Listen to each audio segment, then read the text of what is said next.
దేవుని పరిశుద్ధ నామమునకు మహిమ కలుగునుగాక. ప్రభు అయిన యేసుక్రీస్తు వారి నామములో శుభములను తెలియజేయుచు ఉన్నాను. ప్రభువునందు ప్రియులారా, ప్రతి శనివారము యేసుక్రీస్తు వారు చెప్పిన ఉపమానములను గురించి పరిశుద్ధాత్మ యొక్క సహాయం మూలముగా వివరించడానికి ప్రయత్నిస్తాను. కనుక తప్పకుండా ప్రతి ఒక్కరూ ఈ ఉపమానములను గురించిన వర్తమానములను వినగలరని ప్రభువు పేరట నేను మీకు మనవి చేస్తూ ఉన్నాను. పరలోక రాజ్యము మర్మములనేవి యేసుక్రీస్తు వారు ఉపమానముల రీతిగా అనేకులకు ఆయన తెలియజేస్తూ తన యొద్ద కూడి వచ్చిన శిష్యులు కూడా పరలోకము యొక్క మర్మములనేవి తెలియజేస్తూ వచ్చాడు. ఎందుకంటే యేసుక్రీస్తు యొక్క శిష్యులు కూడా దేవుని రాజ్యమును గురించిన మర్మములనేవి తెలుసుకోవడానికి వారు ఎంతగానో ఆశపడుతూ వచ్చారు. మరి ప్రభు అయిన యేసుక్రీస్తు వారు తాను చెప్పిన ఉపమానములన్నీ కూడా దేవుని రాజ్యమును గురించిన మర్మములుగా కనబడుతూ ఉన్నాయి. మత్తయి సువార్తలోను, మార్కు సువార్తలోను, లూకా సువార్తలలోను దేవుని రాజ్యమును గురించిన ఉపమానములనేవి చాలా చక్కగా తెలియజేయబడుతూ ఉన్నాయి. మరి మన అంతరంగపు జీవితములో దేవుని రాజ్యమును గురించినటువంటి మర్మములను మనం వింటూ ఆధ్యాత్మికముగా బలపరచబడుతూ ఈ క్రైస్తవ జీవితం అనేది సుఖభోగముతో కూడినది కాదు, కానీ సులువుగా మనము చేయడానికి దేవునితో కూడా ఐక్యపడుతూ ఉన్నప్పుడు, దేవునితో కూడా సహవాసము కలిగి ఉన్నట్లయితే ఈ జీవితం అనేది సాఫీగా సాగిపోతూ ఉంటుంది. భక్తుడైన పేతురు కూడా తన పత్రికలలో రాస్తూ ఉన్నప్పుడు క్రీస్తు మనస్సును ఆయుధముగా ధరించుకుని పాపముతో ఇక జోలి లేక శ్రమల గుండా వెళుచు ఉన్నప్పటికీ సంతోషముతో వెళ్ళడానికి, ఆనందముతో వెళ్ళడానికి, మరి ప్రభువునందు ప్రతిరోజు ఆనందించే జీవితం క్రైస్తవ జీవితమై ఉన్నది. మనము హృదయముతో దేవునికి దూరముగా ఉంటూ పెదవులతో దేవుని స్తుతించే క్రియలు మన జీవితంలో ఉండకూడదు. యేసు ప్రభు వారు చెప్పిన మాటలు ఒక్కసారి నేను మీకు జ్ఞాపకం చేయాలని చెప్పి అనుకుంటూ ఉన్నాను. వారు పెదవులతోనే నన్ను స్తుతించుచున్నారు, కానీ వారి యొక్క హృదయం అనేది నాకు దూరముగా కనబడుచున్నది అని అంటున్నాడు. నా ప్రియ స్నేహితుడా, స్నేహితురాలా, ఒకవేళ నీ హృదయం దేవునికి దూరముగా ఉన్నట్లయితే ఒక్కసారి ఆలోచించు. దేవుని వైపు నీ హృదయాన్ని త్రిప్పినప్పుడు ఆయన నీ వైపు తిరిగి నిన్ను ఆశీర్వదించు దేవుడై ఉన్నాడు.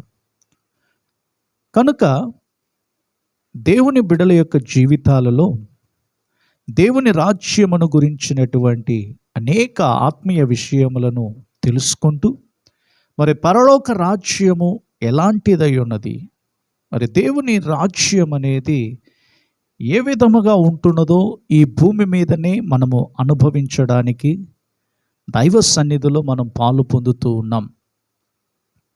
కనుకనే మత్తయి సువార్త 13వ అధ్యాయము మొదటి 6 వచనములను గమనించినప్పుడు, ఆ దినమందు యేసు ఇంట నుండి వెళ్ళి సముద్ర తీరమున కూర్చుండెను. బహు జన సమూహములు తన యొద్దకు కూడి వచ్చినందున ఆయన దోణి ఎక్కి కూర్చుండెను. ఆ జనులందరూ దరిని నిలిచియుండగా ఆయన వారిని చూచి చాలా సంగతులను ఉపమాన రీతిగా చెప్పెను. ఎట్లనగా, ఇదిగో విత్తువాడు విత్తుటకు బయలు వెళ్ళెను. వాడు విత్తుచుండగా కొన్ని విత్తనములు త్రోవ ప్రక్కన పడెను. పక్షులు వచ్చి వాటిని మృంగివేసెను. కొన్ని చాలా మన్ను లేని రాతి నేలను పడెను. అక్కడ మన్ను లోతుగా ఉండనందున అవి వెంటనే మొలిచెను గాని సూర్యుడు ఉదయించినప్పుడు అవి మాడి వేరు లేనందున ఎండిపోయెను. గడిచిన వారములో విత్తువాడు విత్తుటకు బయలు వెళ్ళును అని చెప్పి కొన్ని ఆత్మీయ విషయములను మీ ముందు ఉంచాను. విత్తువాడు విత్తనములను తీసుకొని త్రోవ పక్కన విత్తబడిన ఆ విత్తనములనేవి పక్షులు వచ్చి వాటిని మృంగివేసినట్లుగా వాక్యం మనకు తెలియజేయచ్చు ఉన్నది. చూడండి, విత్తువాడు మన ప్రభు అయిన యేసుక్రీస్తు వారై ఉన్నారు. విత్తనములనేవి దేవుని వాక్యమునకు సూచనగా ఉన్నది. మన ప్రభువు మన హృదయములో విత్తబడుచున్నటువంటి విత్తనములన్నిటిని కూడా కాపాడుకుంటూ మనము 30దంతలుగాను 60దంతలుగాను 100అంతలుగాను ఫలించాలని దేవుని ఉద్దేశం. క్రైస్తవ జీవితములో దేవుని మాటలు వింటున్నటువంటి ప్రతి హృదయములలో కూడా వారు ఆశీర్వదింపబడాలనేదే దేవుని ఉద్దేశమై ఉన్నది. కనుక నా ప్రియ దేవుని చినులారా, మన హృదయములో విత్తబడుచున్నటువంటి విత్తనములనేవి పెరిగి పెద్దవాలి, అవి ఆశీర్వదించబడాలి, అవి 30దంతలుగాను 60దంతలుగాను 100అంతలుగాను ఫలించాలంటే ఏం చేయాలి? విత్తువాడు విత్తుటకు బయలు వెళ్ళునని చెప్పాడు కదా.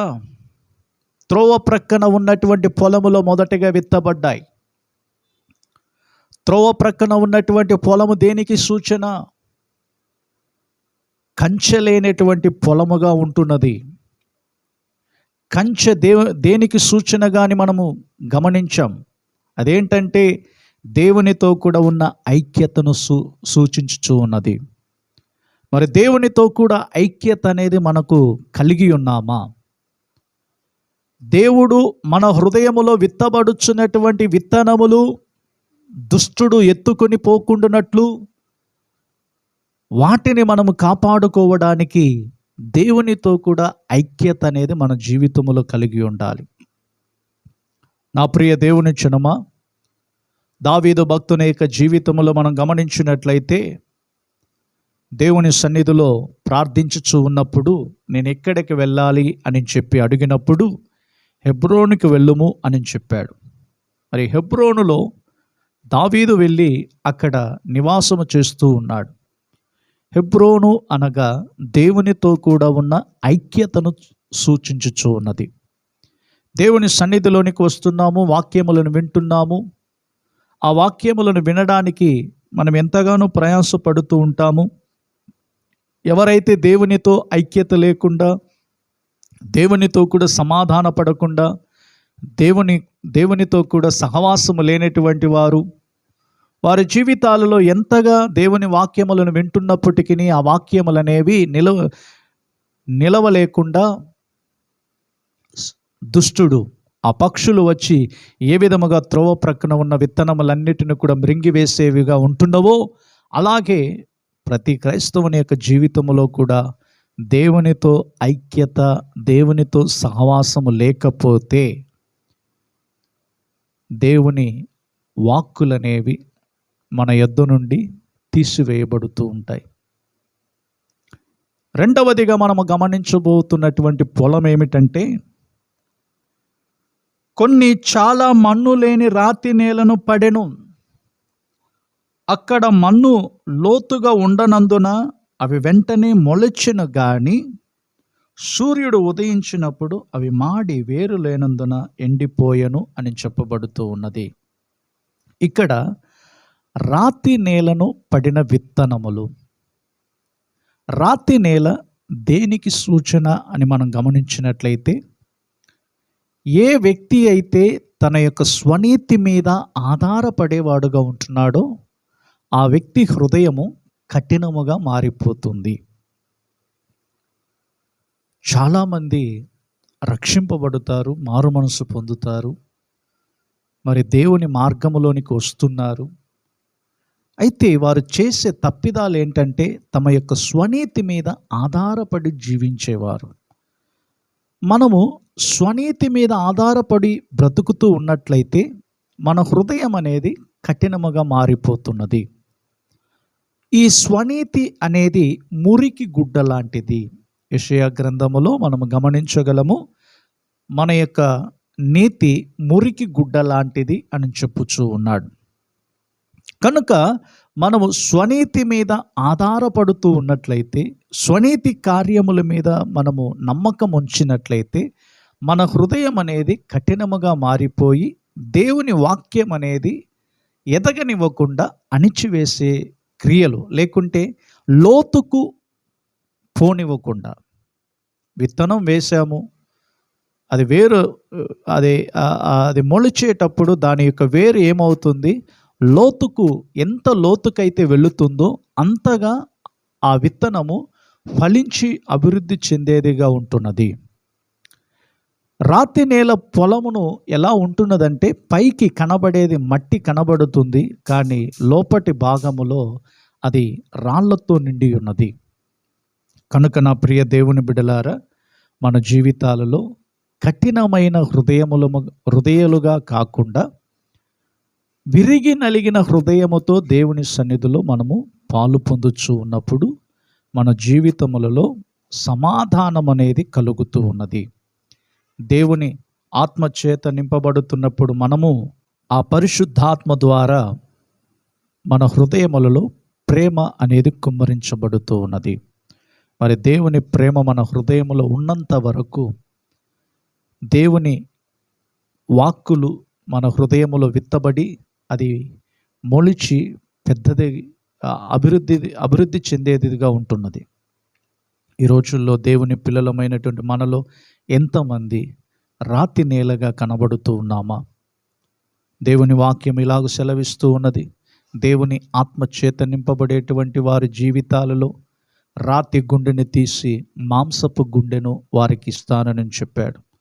మరి నా ప్రియ దేవుని బిడలారా, ఈ రోజుల్లో దేవుని ప్రేమ చేత నింపబడడానికి మన హృదయాన్ని దేవునికి అప్పగించుకుందాం. ఈ హృదయములో దేవుని వాక్కులు విత్తబడుతూ ఉన్నప్పుడు అది లోతుకు పారేదిగా లోతుగా ఆ వేరు వెళ్ళిపోవాలి. కనుకనే దేవుని ప్రేమలో వేరు పారి జీవించే వారముగాను. మరి దేవుని ప్రేమ అనేది మనకు చాలా ప్రాముఖ్యమైనది. కనుక నా ప్రియ దేవుని జనులారా, మనము రాతి నేలగా కనబడకుండా ఒక మంచి నేలగా మనము కనబడడానికి దేవుడే మనకు సహాయం చేయనుగాక.